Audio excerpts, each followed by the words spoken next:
حضرت نوح علیہ السلام نے اللہ کی بارگاہ میں ایسی کیا دعا کی کہ آپ کی قوم پر عذاب نازل ہوا؟ یہ سب جانیے آپ اس ویڈیو میں۔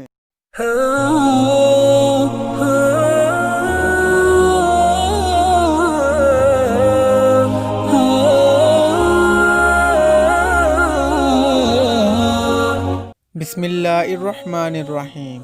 جب حضرت نوح علیہ السلام قوم سے بالکل مایوس ہو گئے اور اللہ تعالیٰ کے بتانے سے انہیں معلوم ہو گیا کہ اب ان کی قوم راہ راست پر نہیں آئے گی، تو ان کی حرکات سے تنگ آ کر بارگاہ الہی میں دعا کی، جس کا ذکر قرآن کریم کی سورہ نوح کی آیت نمبر 25 اور 26 میں کیا گیا۔ اور نوح نے عرض کی، اے میرے رب، زمین پر کافروں میں سے کوئی بسنے والا نہ چھوڑ، بے شک اگر تو انہیں رہنے دے گا تو تیرے بندوں کو گمراہ کر دیں گے اور نافرمان اولاد پیدا کریں گے۔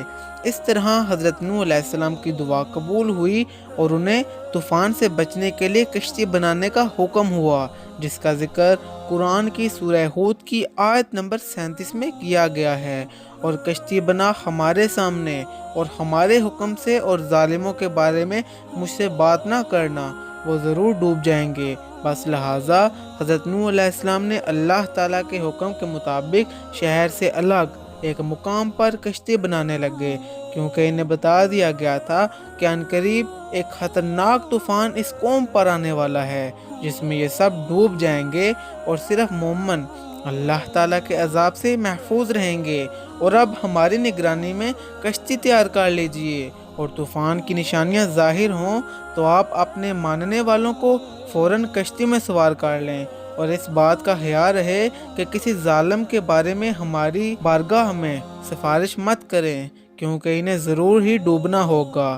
حضرت نوح علیہ السلام نے اللہ کے حکم سے کشتی بنانے کا کام شروع کر لیا۔ کشتی کیا تھی؟ ایک بہت بڑا بحری جہاز تھا۔ حضرت نوح علیہ السلام کشتی تیار فرما رہے تھے اور قوم کا مذاق آپ کے ساتھ جاری تھا۔ جب وہ لوگ وہاں سے گزرتے اور آپ کو کشتی بناتے دیکھتے تو آپ سے کہتے، بھائی نوح، پہلے تو آپ نبی اور رسول بنے ہوئے تھے، اور یہ بڑھئی کب سے بن گئے ہو؟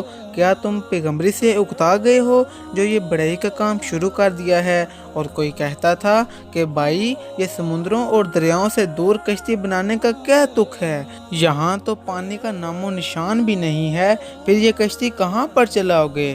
کیا اس کشتی کے آگے بیل جوڑو گے یا ہوا کو حکم دو گے کہ ہوا، اس کشتی کو چلاؤ؟ لیکن حضرت نوح علیہ السلام نے ان کے مذاق کی پرواہ کیے بغیر اپنا کام کرتے رہے اور پھر اپنے کام میں لگ جاتے۔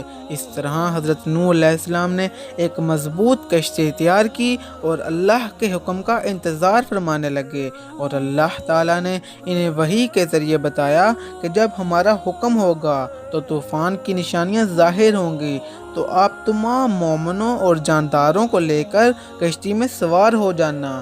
اور پھر جب اللہ کا حکم ہوا تو آسمان کے دروازے کھل جائیں گے اور وہ پانی برسنے لگا، تو حضرت نوح علیہ السلام انسانوں، چوپایوں اور پرندوں کو لے کر کشتی پر سوار ہو گئے، اور نباتات، گلے وغیرہ بھی اپنے ساتھ رکھ لیے، اور اللہ تعالیٰ کا نام لے کر کشتی اللہ کے حوالے کر دی، اور اللہ توکل پانی کی لہروں پر چلنے لگے، اور ہوائیں نرم ہوئیں اور کبھی زور سے چلنے لگیں، اور اب ان طوفانی لہروں میں کافروں کی قبریں بننے لگیں، اور سیلاب کی سفید جاگ انہیں کفن پہنانے لگی، یہاں تک کہ طوفان نے انہیں اس طرح اپنے اندر چھپا لیا جس طرح کوئی راز دل کے اندر چھپ جاتا ہے۔